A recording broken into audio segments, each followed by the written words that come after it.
to the weekend's newspapers, Kate and Mariana with us again. Kate, Mariana, good to have you with us once again. Thank you for standing by. All right, Kate, let's get straight into this. So we're going to go into the inside page of the Sunday Times. Let's bring that up so our viewers can see what this is all about.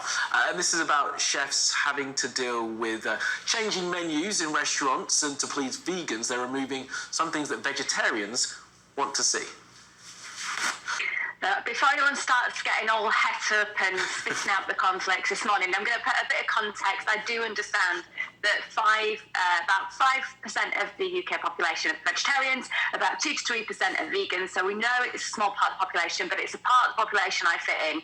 And as we started to fly again, and we had those boundaries lifted, I remembered the pain of having to tick a box to sort of describe my dietary habits, because it can be quite the challenge when you are a vegetarian or a vegan.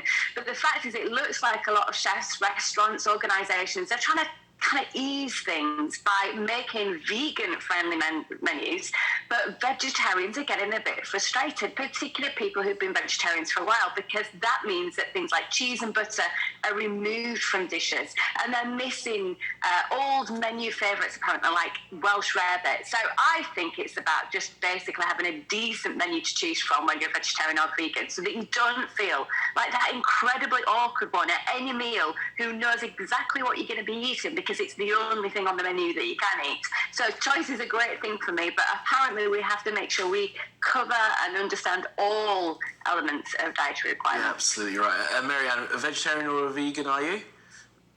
No, neither. I eat all things. And there'll be no spitting out cornflakes with that revelation. But it is difficult, isn't it, to try and please everyone, especially when you're at dinner. You know, I had a vegetarian friend over the other day, and I was making food, and I had to call him before to see if he wanted to, if it'd be all right with chicken stock going in it. He said no, but I shouldn't have told him anyway, he said. Wow, I mean, I like the idea that you had to call him to check whether he wanted to eat chicken, because, like, chicken doesn't count. What are you on about? I wanted to sneak it in. I thought it was going to be delicious. I mean, the meal turned out pretty well anyway, but the lesson to me was I probably shouldn't have told him, and he would have known the difference. Anyway, let's... Lesson. No, you need to... Sorry, that's the wrong lesson. All right, let's keep moving on. We'll go inside the Observer now. And Marianne, this is one that you've picked out. This is about betting firms, isn't it? And how they're... an attempted crackdown by the government may have been nixed by the firms themselves. Well, there is this concern, yes. So the reveal is that the heads of lots of the major gambling firms in the UK had a meeting with the Treasury, basically presenting a report saying, if you implement some of the restrictions, some of the reforms that you're potentially intending to implement on the industry, it will backfire terribly. Not only will tax revenues fall drastically, but also you'll potentially push gamblers to illegal gambling sites online, which would mean that not only do you not get the tax revenues, you also don't protect people from harm. Campaigners who are saying, look, the gambling industry needs better reform, better regulation. Bottom line, we need to protect people from the real damage that gambling can do. Say, actually, this is just them trying to water down the proposals, trying to frame it as them looking out for the taxpayer because they don't want us to lose the £3.2 billion that goes into the Treasury from tax receipts. It sounds like a lot of money. It is a lot of money. But at the moment, Britons spend £11 billion a year on gambling. Now, some people could say playing gambling because that's fun and it's, you know, a flutter on the Grand National or maybe the football on a Saturday. But the reality is that's £11 billion that was in your pocket that you have lost. You've just given it away, basically because a company has convinced you to act irrationally. Because the point of gambling is that you never win. The house always wins in the long term. There are 245,000 problem gamblers in England alone. There are more than 400 suicides every year based on gambling debts. And there's testimony from the family of one young man, a guy called Chris Burney, who lost more than £119,000 in 5 days and then committed suicide. And we really do need an industry. We need a government. We need everybody to be working together to make sure that people aren't exposed to that kind of harm, because it destroys lives. Yeah, and Kate, there's been obviously concern about gambling for ages. So it does seem strange that regulation to try and better protect people is still not forthcoming or not quite as strong as it needs to be. We've got to take the taboo out of it. I mean, some of the language that Marianne's just read out from the article, it does seem as if it's a very bad negative thing.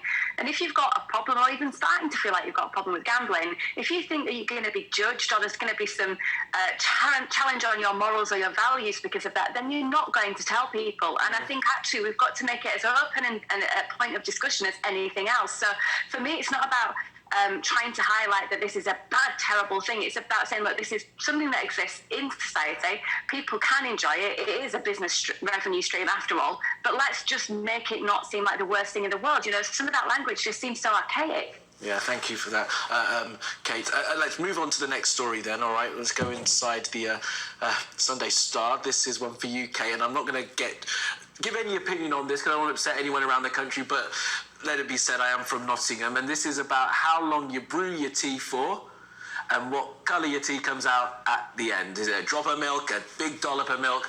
How do you do yours, Kate? I just want you to know this is cutting-edge broadcasting right here, and this is a very important topic for the UK. And especially I imagine this this time will in be the the one I morning. get most criticism for on social media. As you can probably tell, I'm from Yorkshire. I am disgusted to see that Yorkshire isn't even flagged on that map as a place of recognition for how long we brew our tea. But it's all out for kilter anyway. My poor husband has to set a timer just to get my cup of tea right and stewed for the right amount of time, because I'm well over 5 minutes, so I don't know where I fit in this. But yeah, oh my goodness, it makes a perfectly good cup of tea. And I think it's all about what your preference is. But what I love is the fact that we are fourth globally in terms of tea consumption. We are right up there. Cups of tea matter, and it's that brew that just might get you going. I like to call it my cup of golden nectar. Absolutely right. And Marianne, I mean, I'm probably going wrong because I don't set a time when I'm making tea for my wife, which is why I quite often get the, what is this? Look.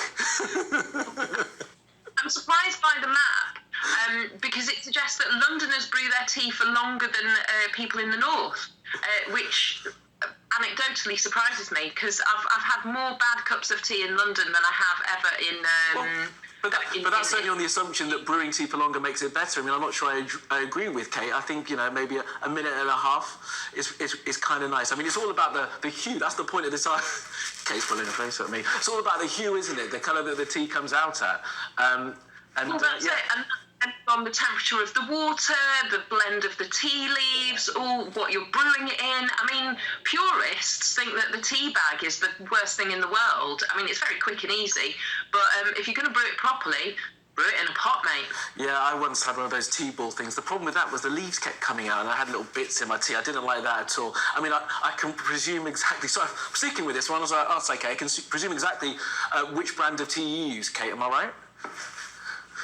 Oh, there's no way that I'm not flying my flag to Yorkshire tea, but Excellent I'm going to come to your house, A, to make your wife a cup of tea, and B, to show you how to use a teapot, for goodness sake. I need some help, man. I mean, I'm giving my vegetarian friends meat stock and I'm not brewing... Chicken, I know. Terrible person. All right, let's move on to something slightly different then. Just quickly, Kate, this is one for you from inside the Telegraph. This is page 10 of the Telegraph. Let's bring that up for our viewers now. Young people proposing to themselves instead of waiting. Oh, that makes me a little sad. No, don't be sad and don't read this headline. It's basically saying that a lot of people are going out and buying jewellery for themselves, and if you can afford it, go do it. It's a celebration of yourself rather than actually having to conform to waiting to be proposed to or waiting for that landmark piece of jewellery. So absolutely, if this is the trend, and John Lewis say it is, so it must be, I'm absolutely all for it. And go help the economy if you can afford by buying yourself a gorgeous diamond ring. Absolutely right. All right, well, we've run out of time there, but I've really enjoyed talking to both you, Marianne and Kate. Thank you so much. Have a lovely Sunday, and I'll speak to you again soon, hopefully. All right, well, there's more to come here on Sky News Breakfast. In the next hour, we're going to be live in Belfast for more detail on how Sinn Féin have become the largest party of the Stormont. So do stay with us for that.